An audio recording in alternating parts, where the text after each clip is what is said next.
So that is a real challenge that women face, on top of wage support type issues like childcare and paid leave, paid sick days, and so forth. What will you do if elected to the Senate to improve this for women? Who's going first?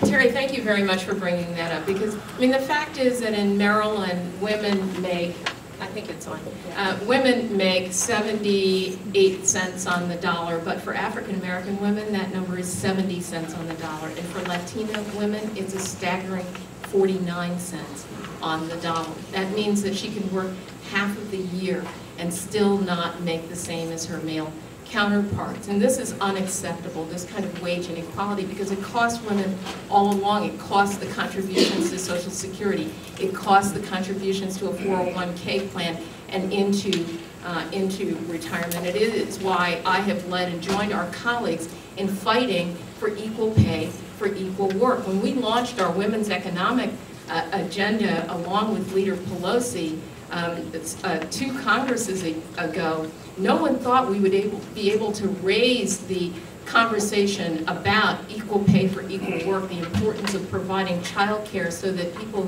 women and families who go to work for a living have the ability to know that their children are being taken care of and that they're not spending more than a third of their income on child care. So these economic issues are incredibly important.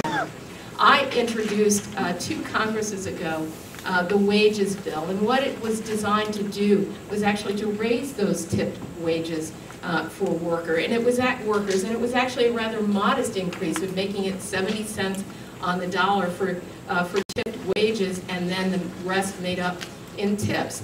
And we were not able to get a lot of co-sponsors, frankly, for even a modest increase in a tipped wage that hasn't been increased in over 2 decades. It's time for us to change that, with 2/3 of women who work for minimum wage actually work for tips. And there they are, working for tips and not even able to make a wage that lifts them above the poverty level. This is unacceptable in a country that has so much. And so I would urge all of my colleagues to support our wages bill. We're just reintroducing, along with Bobby Scott and others, an increase in the minimum wage to $12 an hour.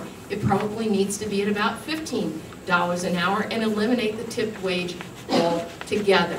There shouldn't be that kind of disparity in wages. And so when we win the fight for equal pay for equal work, when we win the fight for child care that's affordable and that doesn't cost a college tuition, when we win the fight for wages that allow you to raise your families out of poverty, we will begin to win the fight for economic justice for women. And I will be in the Senate to wage that fight on behalf of women, to wage that fight, frankly, on behalf of women just like me. Thank you very much.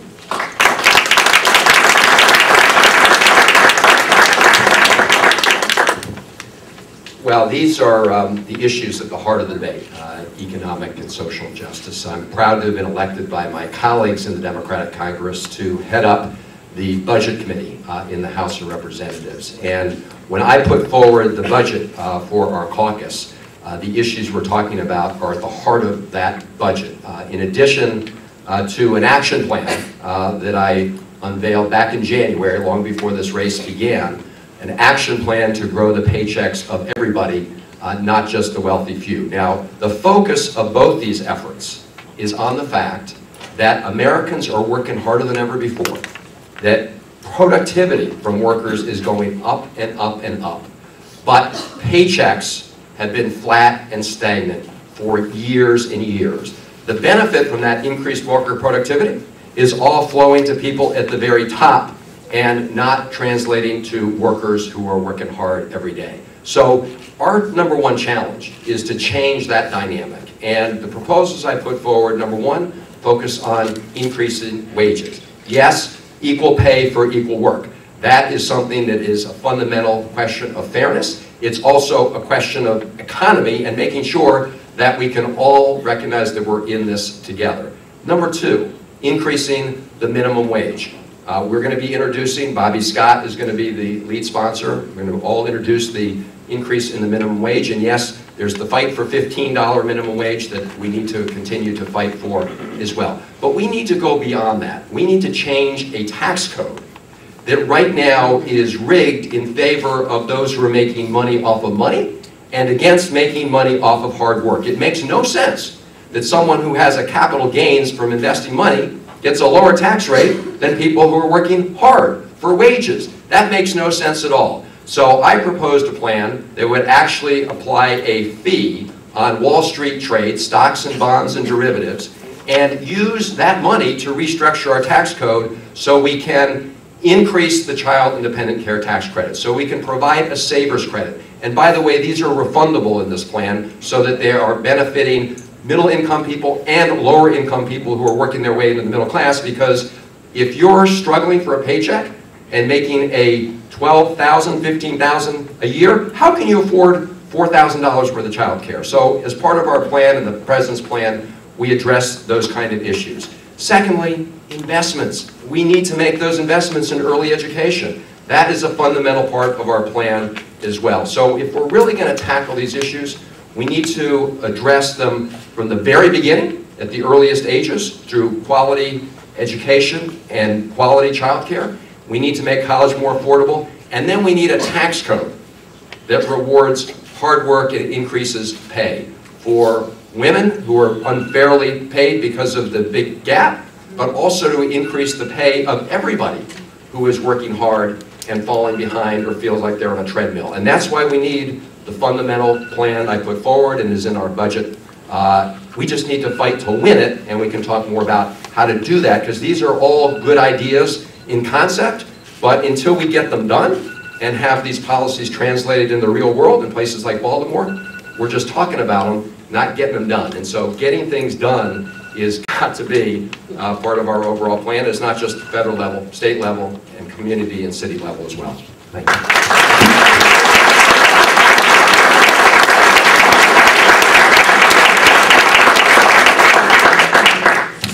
So my next question goes to you, Representative Van Hollen, first.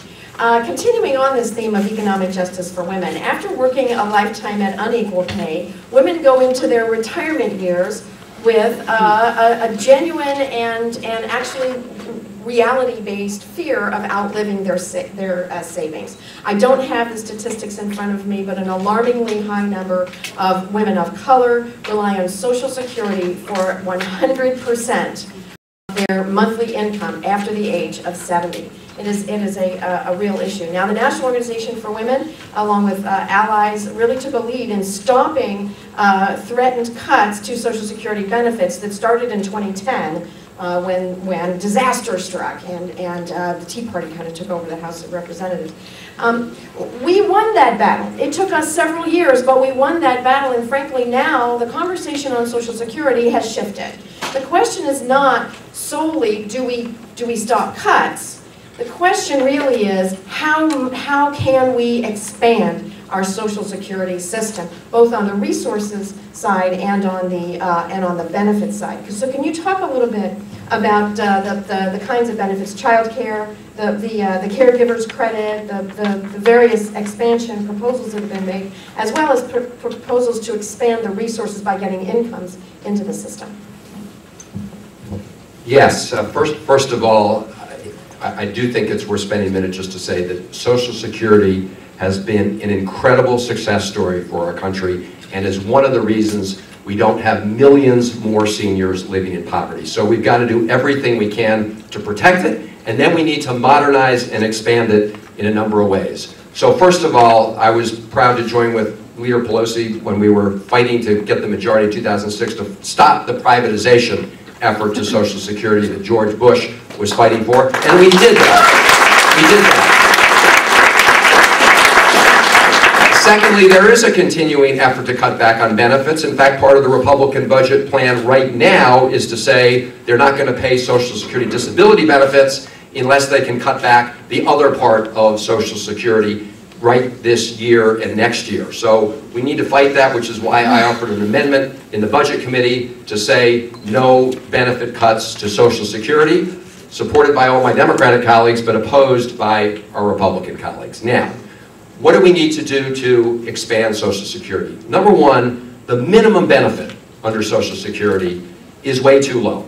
In other words, if you're 100% reliant on Social Security, and millions of Americans are, the amount that you have is really not enough to have any kind of decent living. So I'm part of a plan that Congressman Larson put forward to increase the minimum benefit.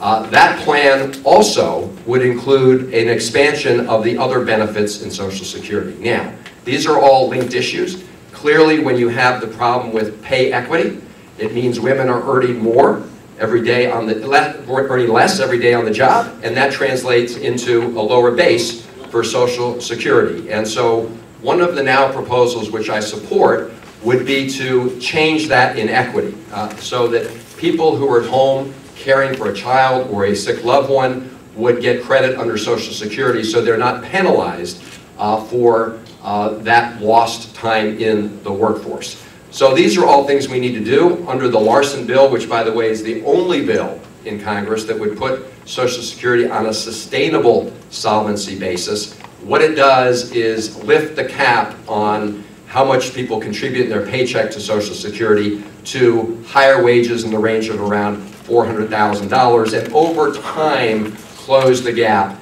right now. So it's a way to pay for the improvements in the minimum benefit. It's a way to pay for some of these other measures that we're talking about that we need to fix because otherwise women and others are disadvantaged because of the current system. So number one, block Republican efforts to scale back benefits. Number two, move forward, take Social Security into the future and modernize it. That has to be the fight going forward.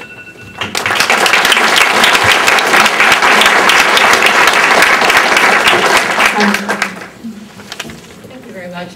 I'm actually proud that I started out in 2006, actually not in the Congress, but allied with organizations all across the country who were fighting to shore up the backbones of members of Congress to protect Social Security from cuts. And I think sometimes as members, we actually overstate our importance and understate the importance of all of the grassroots advocates around the country who did that. And I was proud to be a part of that in 2006. I think here is where there is and has been, frankly, a fundamental difference between myself and Chris Van Hollen. When I came to Congress, I came into Congress wanting to protect, preserve, and expand Social Security. I fought hard to do that. Of course, have joined on all of the efforts to expand Social Security. Mr. Van Hollen recently coming on board, and I'm really grateful that he is now on board to support an expansion of Social Security. But when it came time to cut a deal that was part of a budget deal, Mr. Van Hollen was willing to consider, those are his own words, cuts to Social Security and Medicare. I think that that would be unacceptable. Social Security and Medicare are a bedrock fundamental principle of the Democratic Party. Thousands, hundreds of thousands of people here in Maryland, over 400,000 rely on Social Security. Over 100,000 women rely on Social Security as their only source of income in their retirement. And it is fundamental that we are not ever willing to consider, even if somebody says that there's a good budget deal, to consider cuts to Social Security and Medicare. And in fact, part of that expansion has to be to ally a cost of living increase to the things that seniors actually spend their money on, and not to tie Social Security increase to a cost of living that's based on buying a flat screen television or shopping out in the marketplace. That's not what seniors do. We need to have a Social Security cost of living index that really reflects the cost of living indicators for our seniors. And that is why I am proud not just to be joining on these bills today, but to have been doing that since I came into Congress and fighting for preserving and protecting Social Security. I led 3 letters on Social Security to challenge the president when there was a threat to the cuts on Social Security. Now, I love President Obama. I've been a great supporter of his, but not when it comes to trading away a fundamental bedrock principle of the Democratic Party. And I'm sorry to say that Mr. Van Hollen has not been there, and I am glad to say that he's right there right now.